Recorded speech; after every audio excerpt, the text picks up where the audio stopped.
Welcome to another episode of the Divine Play podcast. I am Shannon Morrison, I'm Marlaina Lee. and we are so excited to have our next guest, Mr. Jon Rokochy, here with us. He understands addiction and he doesn't like it. He knows the destruction it can cause in relationships, and he has a deep desire to see families break free from the cycle of addiction and live peaceful, purposeful lives. Jon holds a master's degree in marriage and family counseling and is the founder of Brilliant Strategies Coaching. Jon's mission is to see families free from addiction.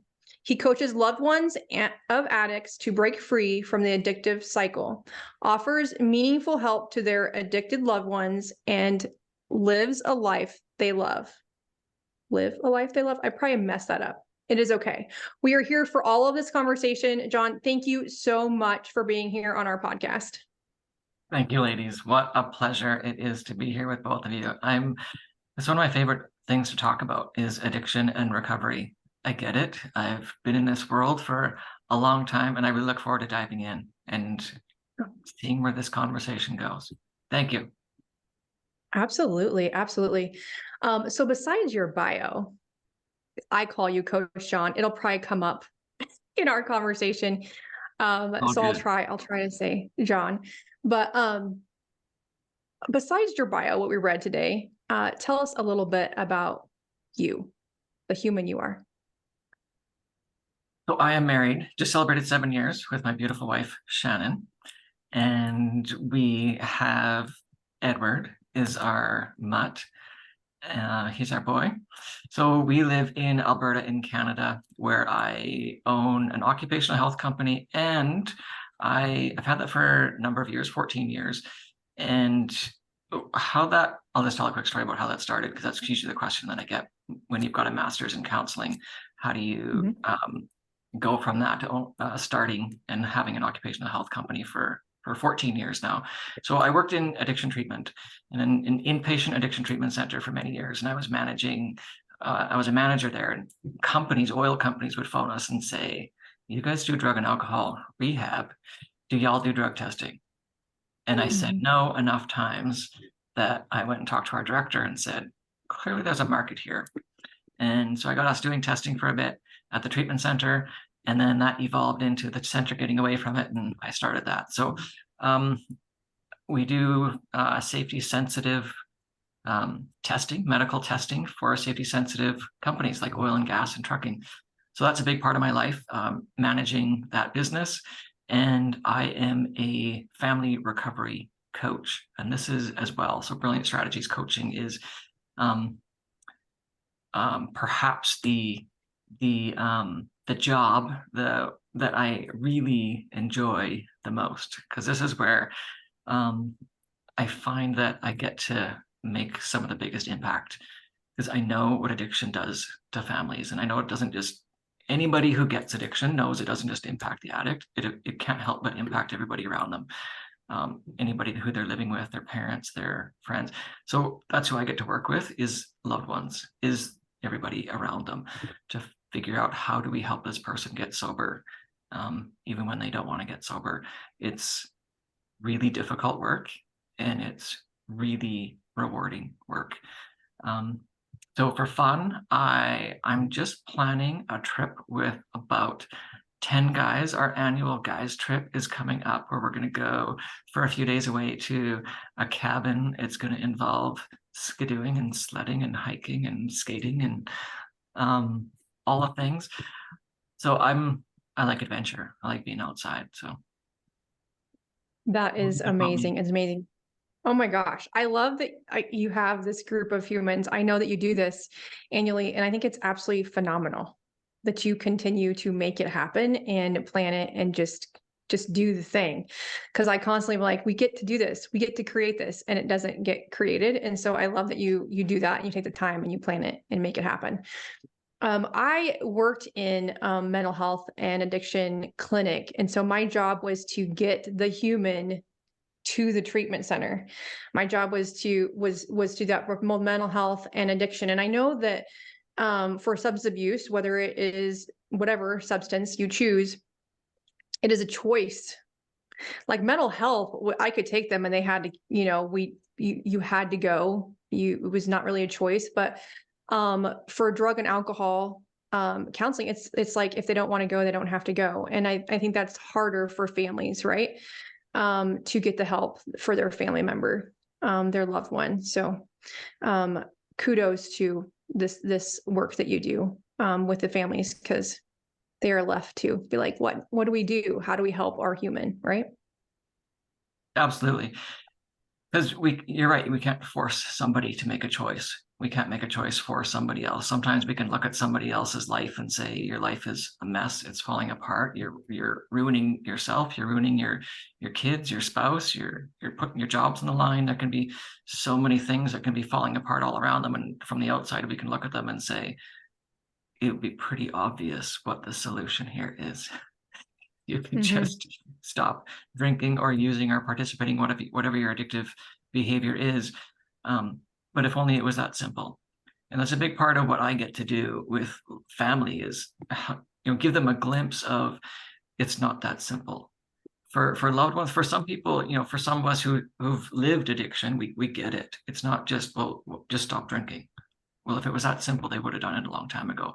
And I guarantee every alcoholic, every addict has tried many, many times. It's not that simple. They need support. It is simple. The solution is simple, but the road to recovery involves a lot of people and a lot of support. So yeah, loved ones get to know, what does it take? They need to know what's required, what works, what doesn't work. And a lot of our harping on people and guilt tripping and shaming and constantly reminding them of the negative impact their choices are having on their life doesn't actually work. What it actually does is it contributes to the shame identity that an addict can carry over themselves, and it just reinforces this shame identity that actually drives them back to their addicted behavior. So we get to learn new ways as loved ones, as people on the outside who want to support and encourage someone to step into recovery. We get to learn new ways that actually work. And one of the first things that loved ones get to do is they actually get to be the first to step out of the cycle of addiction. Doesn't always have to work that way, but if your loved one is still in active addiction, guess what? You don't have to wait for them to get sober before you step out. You can step out of the craziness, the chaos, the craziness of addiction first. And then from that solid, stable, peaceful place, then invite them to come out and join you. That is amazingly beautiful. Wow. And it's powerful medicine. And I think, I am really open about my recovery. I've been sober for 4 years. I got sober on June 24th, 2019. And, it's really interesting because I started drinking at age 14, probably. And I was an alcoholic from the get-go. I had no clue I was an alcoholic until I was 38. And so I think like that's another thing that's like really important for people to remember, right? Is that like what you see as the obvious solution, to me is the solution to my problem. It's the solution to my pain. It's the solution to my suffering. And it's the way I'm self-medicating myself. And sometimes I don't even realize that it is what is causing the disaster, the dumpster fire that has become my life. And I really didn't get that. And it's so amazing to see somebody out there in the world supporting the friends and family and loved ones of people, because they don't get as much support. They just don't. The focus is always on the one that's considered broken. But as you said, it's a family. It touches everybody in a family. I grew up in an alcoholic home, and I learned how to be an alcoholic from really early childhood, right? I learned how to numb out and hide it and sweep things under the rug. And there were a few things that I saw as I was kind of perusing some of your really inspirational content. If you are not following Jon on Facebook, you will be after this. Go follow him. He's got so much inspiring content and really practical tools for like ways to have boundaries and like ways to begin your week and questions to ask yourself before reacting. And there were a couple words that I really saw that really stuck out to me as someone who's been through recovery and someone who also supports people through recovery. Okay, And good. the two I want to words, hear him. huh? I want to hear him. This is going to be Yeah. good. Yeah. So the two words that stuck out to me and just the small amount of content that I was able to go through. Um, and we talk on this show, we talk all the time about barriers to joy. And when we're in recovery, or and as a family in recovery, whether you're the alcoholic or the the family member or the friend, I think what gets really hard sometimes in recovery is there are barriers to joy. Hmm. And so, two big barriers to joy: control and rushing. Hmm. Wishing you were somewhere further along than you are, wanting to be 5 years sober when you're only 6 months sober, Mhm. right? That's something I see really commonly is like people are like, I just want to skip ahead to where you're at right now, 4 years sober. And I'm like, you can't do that. And then control. So I was wondering if you could talk a little bit about those two barriers to joy and healing, because that's really what they are. They're barriers to healing. And how do you Hmm. get past that? How do you help people do that? Control and rushing. So rushing, I'll speak to that one first. Because I think, how do we have joy and how do we live in joy every day is to live in today, is to live in the present. It's to not be in our past, living in regret and wish I would have done and did things differently. So living in the past is going to lead to depression. Living in the future is going to lead to anxiety. So we get to choose to live in today. So to me, that's how do I live in joy is what am I grateful for today? Like you said, the person with 6 months sobriety wishes they had 5.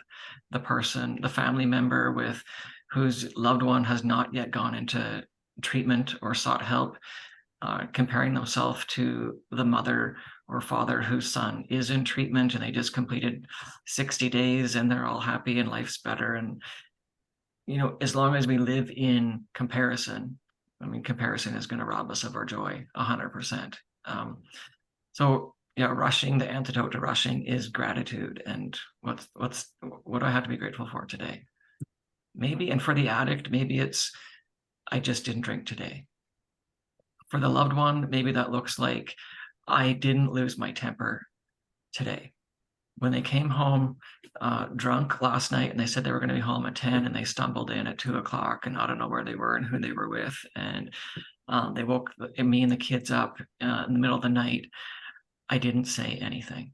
And for today, that's a massive win because I know saying something and losing my mind at them, it actually just adds to the problem. So I'm not going to do that. And, it's not about making life easier for the addict, but I'm not going to do that for my sake, because I know when I lose my temper, it robs me of my joy. So I'm just gonna leave it, and I'm gonna say, we'll talk about this when they sober up. Maybe if we do, I'm gonna choose my battles. So the other one you mentioned was control. Specifically speaking to loved ones of addicts, they love to control. And I see this so often, especially with parents. So mostly who I work with is parents of their kids are adults and still addicted, whether they're living at home or not. So I work with a lot of parents with adult addicted children, and I work with spouses. That tends to be the main two groups.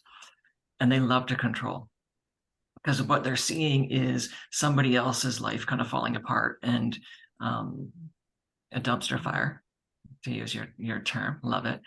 Life can be a dumpster fire over in someone else's world, and you just want to fix it for them.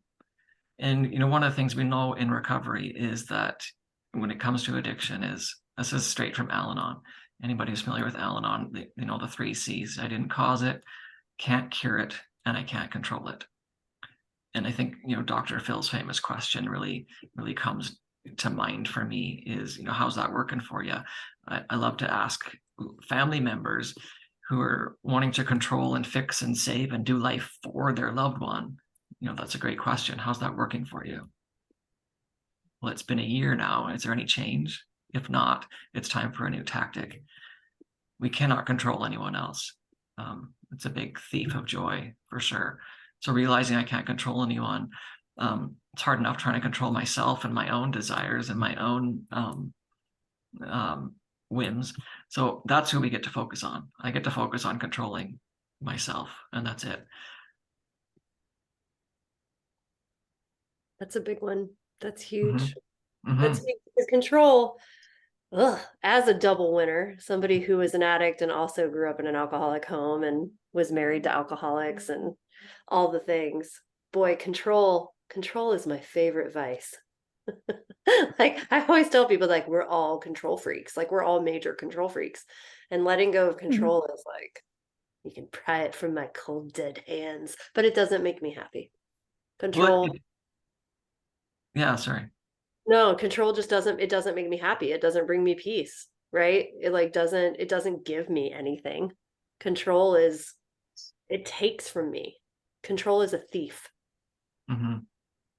It gives us a false sense of something. It gives me, it feels like I'm doing something. It feels like I'm supporting. It feels like I'm changing or having an impact or having an effect. It's just like an alcoholic, for example. Alcoholic has a problem.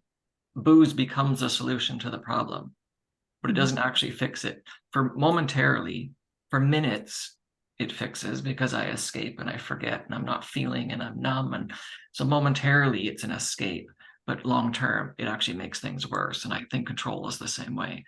It kills relationship. It kills connection. It kills intimacy.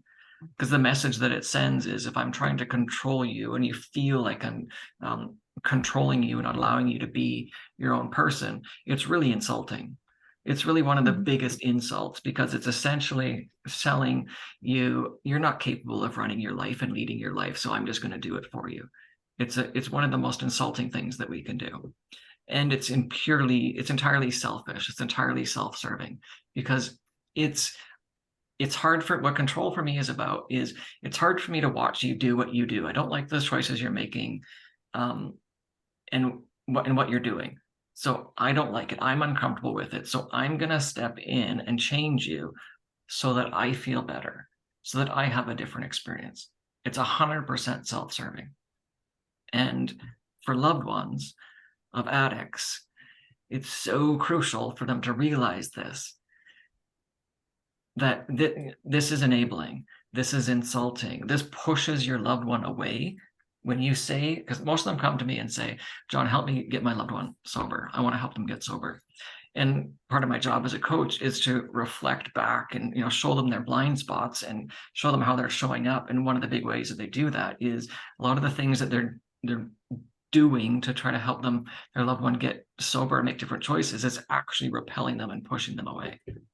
Controlling them and reminding them of what's not working in their life, that don't build me up. That doesn't make me attracted to you and want to come closer to you and listen to your ideas and get advice from you and think, oh, maybe this person has something to offer me. It actually does the exact opposite.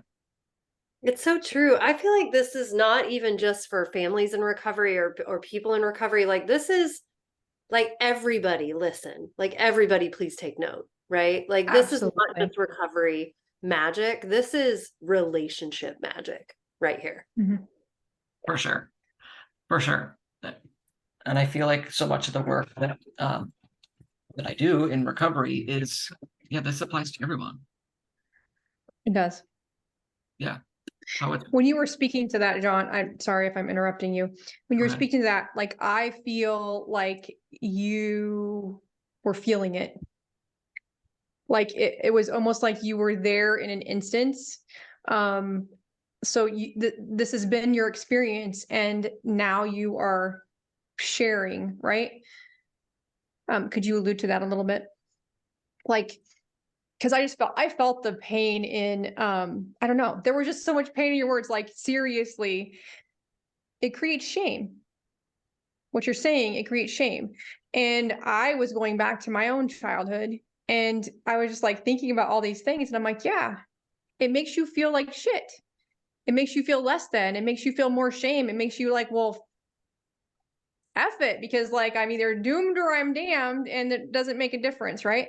And I think that people get to feel that way, and then it just keeps the cycle going, right? And I know that alcoholism is in my family, addiction is in my family, and my dad was an addict. It runs thick in my DNA. And so there's other things, there's codependency is an addiction. There's so many things that get passed down in lineage, right? You'll hear me talk about generations, right? There's so many things that get passed down in the lineage with addiction and addictive behavior. And so this is for everybody. This conversation is for everybody. I love that you brought that up, Marlaina, because it's so true. Mm-hmm. Yeah, you're right.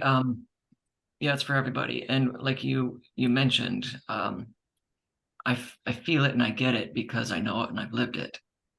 And, personally in my family, like most families, I'm sure, I've been around in this world long enough. I don't think there's not a family that's not touched by addiction in some way, whether that's drugs, alcohol, codependency, sex, gambling, food, electronics. Like there's so many different ways that we can escape and avoid and numb the pain in our life and just check out and not be present. And it's just the list of ways goes on and on. Some are more socially acceptable than others, and some have just a lot more stigma than others. But most families get addiction, just like me and just like mine. And like so many people, I'll just share about the person when I'm talking about control, and when I was not at my best, when I was in the midst of my own dumpster fire of a life in my past, and my sister, I'm going to take that, Marlaina, thank you. I had one. It'll be in the book. Yeah. Just give me a footnote. Okay. Deal. So when I was in my not at my best, in the midst of my addictive behavior, and everybody around me was looking from the outside. I mean, a lot of people weren't seeing it, but the people close to me saw, and they knew it was going on. And there was pressure in my family from some people who didn't know what to do. John's a bit of a mess. I don't know what to do. So there's a lot of pressure put on one other person in my family, one of my sisters, to kind of step in and fix and save and rescue and control. And not knowing any better, she was 100% controlling. So not knowing any better, not knowing what to do, she just stepped in and managed my life for me, phone me, check up on me constantly. Guilt and shame was a big part of things at that time, thinking that that's going to help to change and motivate. And what that did was, again, I've lived it. I get it, because what that did to me was it taught me that I'm incapable. Like, just so reinforced the message, Jon, you are incapable. I don't believe in you. You can't do this on your own. And it was interesting because I was actually being told the opposite. Verbally, what would come out of her mouth and in other people's mouth is, Jon, if you only knew how amazing you were. Jon, there's so much potential in you. Jon, you're so amazing. Everybody loves you. You're so wonderful. So I would verbally hear these things, but actions would be different. Actions are, I'm going to step in, I'm going to micromanage your life because you're a mess. And I'm going to check up on you and babysit you and treat you like a little kid. So this was like these two things didn't line up. And when words and actions, I think when we hear different things, we always tend to go towards the actions. Actions speak louder than words, right? So that's what Absolutely. and so it just I felt smaller. My self-image got so much smaller and smaller and smaller. And I started to believe, I don't know that I'm capable of change or being different. I don't know that I can get out of this. You're saying this, I don't really believe it. I don't see it. So I get it. And I can look at that and see control doesn't work. So one of the, so when I work with families, I can pick this up real fast. And I love it's important for them to know, like, I know your loved one is acting like a 15-year-old kid, even though they're 30 or 40 years old and married with 2 kids of their own. I know emotionally they're acting like a 15-year-old. as long as you treat them like the 15-year-old that they're acting like, you're just going to keep them down in that spot. You get to treat them as the 40-year-old man that they are. You get to call them higher. You get to speak to what's in them and have that expectation of them. I expect this of you because I know you're capable of that. And I'm not going to hold you to anything less, because anything less is me standing for your mediocrity. And I'm not okay with that. That's not going to be what pulls you out of this. I'm calling you higher. That's what I'm going to do. And I know, speaking like this and talking like this to parents or spouses who are in the midst of the chaos and the mess, it can be like, well, I'm not even there. I need to be built up. I'm a beaten up, I'm emotionally beaten up myself. So I need some support so I can get solid in order for me to be a support to that person. So that's what being in recovery and getting coaching for, families get to get coaching for themselves so they can get built up and get solid and grounded and speak from a place of authority so that you've got something to offer. Would you send, if if a loved one is anxious and, kind of living on an emotional roller coaster, highs and lows and one day to the next, like is so common for the experience of loved ones of an addict. If you're in that space on an emotional roller coaster and that's where you're at, a really hard question to ask yourself is, would you send your addicted loved one to someone like you for counseling or coaching? Likely not. You'd want, right? It's not a nice, easy question. But No, that's a hard question. Yeah, it's a hard question. That's very true. No. Well, and I think it's so important to remember that like we have to do our own healing work before we begin to meddle in the healing work of other people, right? Because anytime we find ourselves being a rescuer, there is some baggage underneath that. Like there's a reason that I feel like I need to jump in and save you and rescue you and do all the things. And it is so much more complex than I think you can't handle it.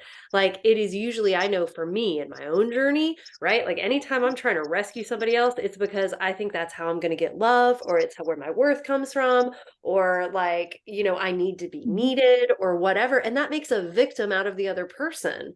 And when somebody makes a victim out of me, right? Like I rise to meet the occasion, right? Like you want to treat me like I'm helpless and I can't handle my own life, fine, I won't. And it's like, I don't know. It's a really complex thing. And I think it's so important to remember it's okay to ask for help, because obviously, right? Like if I'm over here in rescuer, or like even like being really aggressively like telling somebody what a piece of, crap they are and what a dumpster fire their life is, there's something major going on in here I need help with. Like I cannot help somebody until I put my own oxygen mask on first. And I think it's important to remember that if that's happening over here, I need oxygen. Like I need oxygen. I'm not operating on full mental capacity, right? I need oxygen because I can't help. And I think it's important to really realize that that's a red flag that I need oxygen. Does that make sense? 100%. And I love what you said, John, that a lot of which is what I kind of like was speaking to you, and thank you so much for sharing, because I knew there was such profound connection there, is tends to run in families. Like the negativity, the way they grew up, or the way that they were taught, or what they know, or their life is just in shambles. Like I am not strong enough to speak to or to assist in this. Like this is your deal. Well, no, if the family wants to be around, what you're saying is like I see your job. I see your coaching business as a completely different visual now. I'm such a visual human. And so how long have I talked to you? Like a year, and I see it at a completely different light now, because it is so true. The negative, what I call a shit show, the dumpster fire that we're alluding to runs in families. And if you cannot help, you have to help the whole circle for it to heal and then it not carry on. And I'm here for all of that impact and all of that healing. Like we have had many a conversation, right? So I love what you do. I love that. I love that you're helping the families realize and heal and elevate so that they can be of service to the human that has the addiction, because they're realizing I got the mirror image of this is I have something to heal here too. And perfection is an illusion. And I feel like that grasp of control is part of this healing that needs to be done. Wow. I just had so many things come across my mind. Well, let's talk about, I love that you just brought up, addiction affects everybody in the family, and the whole family gets to get healthy together. A lot of families will live under the illusion that if we can just get the addicted person to treatment, if we could just get them to rehab, all of our problems would go away. They're the problem. They need to go away for help. They're the one messing everything up. They're the one with the issues. They need to go and get help. If they would do that, everything would be fine. We could go back to how we were perfect before. I remember how we were before. We were perfect. Life was great. No, you were faking it. Exactly. You're faking it. It was a lie. You're skipping, Marlaina. You're skipping. I just resonate so much with everything you're saying. I'm like, nah, you were faking it, y'all. Like it wasn't real. You get it. I'm like, yeah. The end of the movie. Gosh. But it just illuminates the issues that were there before. Because we can be so good at just sweeping things under the rug, pretending, avoiding, pushing things off. It's not that bad. It'll get better. It's not a big deal. It's just a phase. There's so many things we tell ourselves. He's going to grow out of it. Our marriage is fine. We haven't really talked to each other on an intimate level for a year, but it's fine. Like it's going to get better. There's just so many things we do.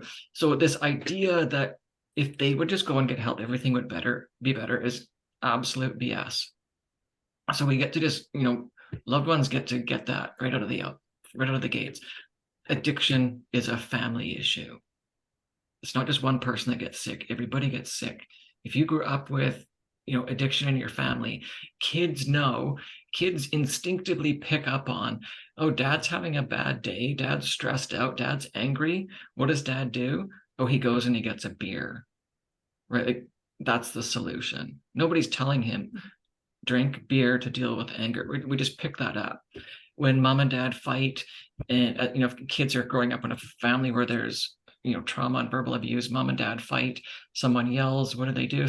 How do we deal with that? Somebody gets in the car, we throw things, you might learn, we push, we get in the car and we drive away, we yell, we avoid, we silent treatment, right? We pick this stuff up, we learn it.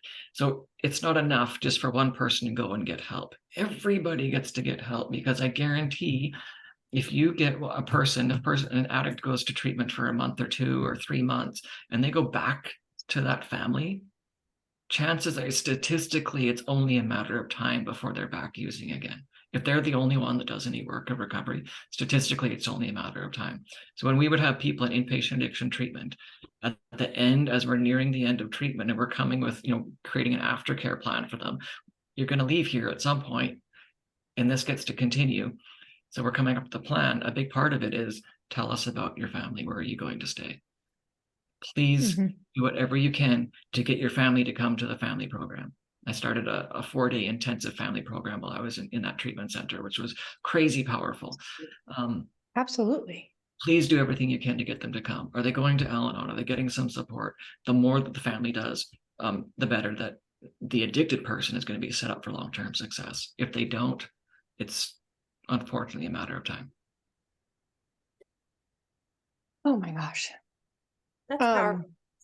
So much. Yeah. Like something came to me, and even I started drinking at 14 as well. And it was a vice to numb and a vice to, like, if there was frustration or anger or whatever, they just started drinking whatever time of day. It is what it is. And so I resonate with all of this so much. It is ridiculous. And also, like you just said that if there's cycles of, like, even the tendencies, right? And so something that just came up, and so I'm going to share my thing that I used to do. My child, we went out to ice cream one day, and it was my husband, my now husband, and my youngest child, and she is in college. And she's like, I was like, I just don't understand why my other child like runs away or hides or hangs up the phone or whatever. Like, this is her tendency when she gets frustrated or overwhelmed, shuts down and is like, and my youngest daughter is like, can I be honest with you? And I was like, this shit's about, my husband's like, this is about to get real. And he like leans in. And I was like, absolutely. I'm here for all of it. Right. And he's just like waiting. And he goes, you taught us that. Mm. And I was like, okay, tell me more. Right. This is a mirror. She's like, it's a mirror image. When you got frustrated, when you got overwhelmed, when you were like ready to cry, you left. Oof. When you got frustrated, you got overwhelmed, you were like, you couldn't take it anymore. You're like, I'm going to my room. And I was like, thank you. Thank you. And it is like, I didn't see that. I thought I saw it as like, I didn't freak out and scream and call blah, blah, blah, say all these negative things, but it was still not healthy. It still taught them a way of numbing, a way of not dealing with, a way of sidelining, a way of nothing ever got finished. Nothing ever got healed. The conversation didn't go anywhere. And there was shame and blame and nothing, all of that, which led to other things probably. And I probably drank. Just being honest. 12 years ago, I probably drank after that. Anyway, it just kept, I just had that image, and it is, our kids watch everything. It did not have to be like, I told them this is what you should do in cases of whatever. It's, they saw it, they resonated, they do it. They're acting out on it. And I didn't even know it. And my 20-year-old, again, being a parent is so educational. I learn stuff every single day of my life. And it is amazing. And I'm so glad that I was at a space that I'm like, yes, please be honest with me. Tell me to my face what I do wrong, because I get to learn. But yeah, I'm here for all the healing. So thank you so much for sharing that, because my eyes have been opened to a completely different light as well. It runs thick, and it does it. I hear you. The whole family gets to heal. We never worked with the whole family. Like, we always talked about like what they were going home to, the, coping skills, what do they have in place? Like, who are we going to talk to? What group meeting are you going to go to? But it wasn't about the whole family. And I dealt with a lot of families being in the position that I was before. And even in the position of me coaching what I do now, I mean, addiction is involved, right? In domestic violence, there's always vices and, ways of dealing with things to numb pain. And so I get to keep that in mind. Oh my gosh, this has been, I don't even know what to say, Jon. Jeez. Wowza. What an amazing conversation. So this is a heavy conversation, and a lot of healing can be had. And I know that you are creating this beautiful impact because you know the depths of the dumpster fire. What it can do to your family, what it can do to families around you. This is just, I think we just call this the dumpster fire show. He has this episode. Fire extinguisher. It's excellent. Fire extinguishers are available. They are. That's right. That's And I right. think, to kind of continue with what you were saying, Shannon, about, stepping into the fire extinguisher conversation, is yes, our kids watch everything. And so many of us can live in, the past and live in regret and live in shame and think, oh my gosh, my kids watched everything and I messed them up. That doesn't serve us to live there. What we get to do is we get to step into forgiveness and say, I did the best I could at the time. Did I make all the right decisions? Heck no. Would I have done things differently? Probably. But today is a new day. And I still have my kids here, and my kids are still watching me, even if they're 30, Even if they're 40, even if they're 50 years old, they're still watching me. So I can choose to make different decisions today. I can put the bottle down myself. I can stop screaming and yelling and reacting in unhealthy ways today. And I can be that example to my kids, to my spouse, no matter how old, no matter how young they might be. I can be that for my kids today. It's never too late. And we get to remember that. It's never too late to start again. And I think that's just, you know, music to so many loved ones' ears, is to know that, yeah, it's not too late. As long as there's life, there's hope. I can start again. And we need to remember that. This one hits me like right here. Because when I went down the final rabbit hole, this is the second time I've cried today. Jeez. And when I went down the rabbit hole when they were about 14, I messed up. I messed up a lot. And I don't live in regret. But there are some things I'm still really like, I have trouble facing about things that I did. And I get to remember that how I move forward today, I get to choose the rest of my minutes, you know, and how I move forward now with forgiveness and kindness towards myself gets to be a lesson for my children as they move through their own dark nights of the soul, because they're gonna have them. And so that one landed. I'm not crying, you're crying. We're all crying, it's fine. It's so true. I feel like regret is, I feel like it's so easy to go to shame and blame. We do it to ourselves first. And I think, I don't know if it's a female gene. It's probably both. I'm not going to be like sexist here. It's probably both genes. But we are so bad and hard on ourselves, and we are ever evolving. We are ever growing. We only know what we know. And we just, like you said, Jon, I really feel like this is like the goal is to stay in the freaking present. Like sit here and create today the best you can create today. And I most likely messed up yesterday in something. I forgot something. I didn't do something right. I was late for something, whatever. Okay. But what are we creating today? Because today is all we can. This is just emotional baggage, right? The past is like you said, is where the blame and shame and the control and all this depression happens.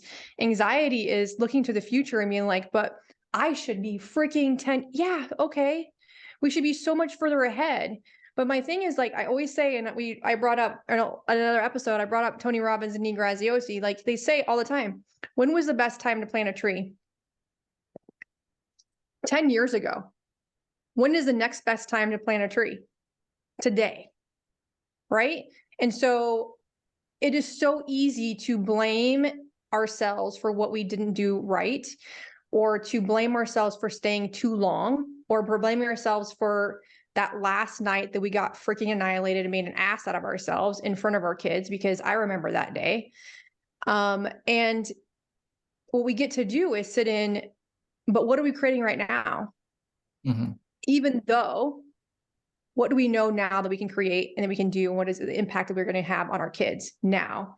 Because we've shifted for them. We've shifted for ourselves, and we're healing ourselves so that they can also, right?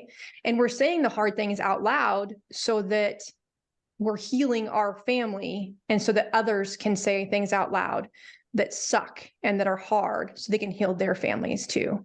And that brings me freaking joy, is that powerful ripple that we three right now are creating in this beautiful conversation, because it is a hard freaking conversation, right?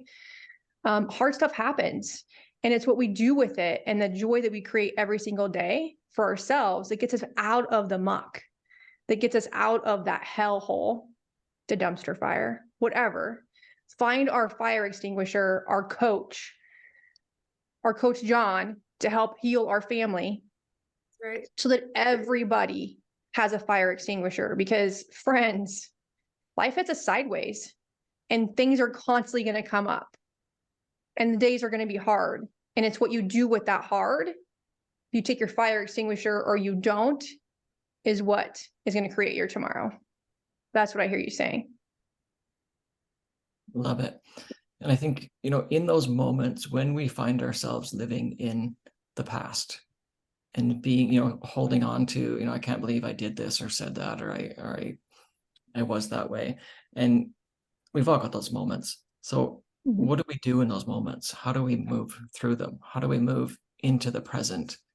I don't want to move into the future. I just want to come out of the past into now. And that's where joy is. That's where peace lives. That's where joy resides, is being in the present. So how do we do that? I found there's a few things that really work. And one of the most important things is I get to remind myself who I am. Because shame tells me I'm an awful parent. Shame says I'm a failure. Shame says you're never going to change. Shame says, Jon, you were like that then, you're always going to be that. Once a fill in the blank, always a fill in the blank. There's no hope. Maybe you even heard these words spoken over you from other people, hurtful words that aren't true about you. We get to change how we think and how we talk to ourselves about ourselves, and we get to speak this out loud. I am not my past. And we get to say not just what I'm not, I get to say what I am, and I get to declare it, and my ears get to hear my mouth say it myself. So it gets deep down inside of me. I am an overcomer. I'm free. I'm joyful. I'm purposeful. I am a connector. I am a blessing to people. I create joy everywhere I go. I am connected. I'm a courageous man. I am peaceful. We get to declare this over ourselves. And I find that's one of the most important things to do, to shift out of blame and shame, is to step into truth about who I am and who you are right now. And if you don't know, you get around people who are going to remind you the truth of who you are. Sometimes that's what we need, to be vulnerable and to say, I'm feeling like garbage about myself right now. Can you tell me what I'm good at? Can you tell me the gifts that you see in me, please? I need to hear it. And eventually you're going to write that down, and you're going to remind yourself and encourage yourself never to get to the point of being an island and never needing anyone. We're always going to need people. Thank goodness for family and good friends who will encourage us. But I think that's one of the keys to coming out of shame and out of the past and into now, is knowing and reminding ourselves of who we are. I feel like Oh my we gosh. didn't even ask our signature question, and he just answered it. There's your practical, pragmatic tool for living with joy, y'all. Come out of the past, come out of shame, and come into the truth of who you are, which is so much more than the sum of your mistakes, right? We're so much more than that. And Absolutely. And sorry, yeah, Marlaina. And I love this that you brought this up, because this was powerful. This has created, and I can absolutely share this in some facet, but if you do not have them in you, if you do not know and you don't see yourself like other people see you, Jon just said, ask people that are around you, what are the gifts that they see in you? I did this because I was at a very low spot, and I was like, what in the actual crap is going on, right? And I was just sitting in this sinking feeling. So I asked a human that spent a ton of time with me, and I said, what are the gifts you see in me? And like 10 seconds, she wrote out so many gifts that she saw in me. And then I added my own little things, and it is my mantra. It is huge. And it brings me to tears every single time, because like 90% of it, I didn't see at that point. Right? So if you do not know the gifts that you have, or you're at a point in time where you're like, I don't see the goodness, I don't see any goodness, right? When you look in the mirror, ask for support. And you might be really surprised, and then write them down and make them. I invite you to like use them and read them out loud with your own voice, because that is a turning key point that you also mentioned, Jon, is to say them out in your own voice and have yourself listen to you saying good things. You did answer what joy is to you and how you bring yourself to joy, and we didn't even have to ask you. So beautiful. Thank you so much. Oh my goodness. This has been such an amazing whirlwind of an emotional conversation, and I love all of it. I love all of it. This has been a blessing. Thank you so much, Jon, for being here, sharing your thank you. expertise, your talents, and your time. Thank you. Mm. It was a And I have joy. goosebumps. Thank It's you a for the joy to work. be with you, talking about joy. I think we're all like, no, you're awesome. No, you're awesome. No, you're awesome, right? But like, thank you so much for being here too, and doing the work that you do out there. It's so needed, and Mhm. I firsthand can attest to the power of like healing the family, and I just love that you're out there doing that, and I'm so grateful to have talked to you because I was reminded today.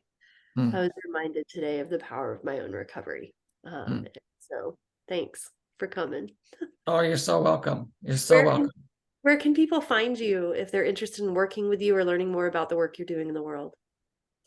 The best place is Facebook. Brilliant Strategies Coaching. That's where I keep most things updated. Workshops, family recovery workshops. You can find out about those. There's boundaries, mini courses, one-on-one coachings, all the info. And just, yeah, like Marlaina said, join the Facebook page. If you're just looking for a place to be encouraged and be inspired and be around a community of people that are going through the same thing as you, be a part of the Facebook community. Brilliant Strategies. Yes, sometimes finding your tribe is the first step in recovery too. Mm-hmm. Absolutely. Realizing that you're not alone and you don't have to walk it alone. Yes, go follow. Absolutely. Follow Jon. Thank you so much, Jon. You're so This has been welcome. awesome. Have an amazing day. Thank Yeah. you. We'll see you next Toodles. episode. See you.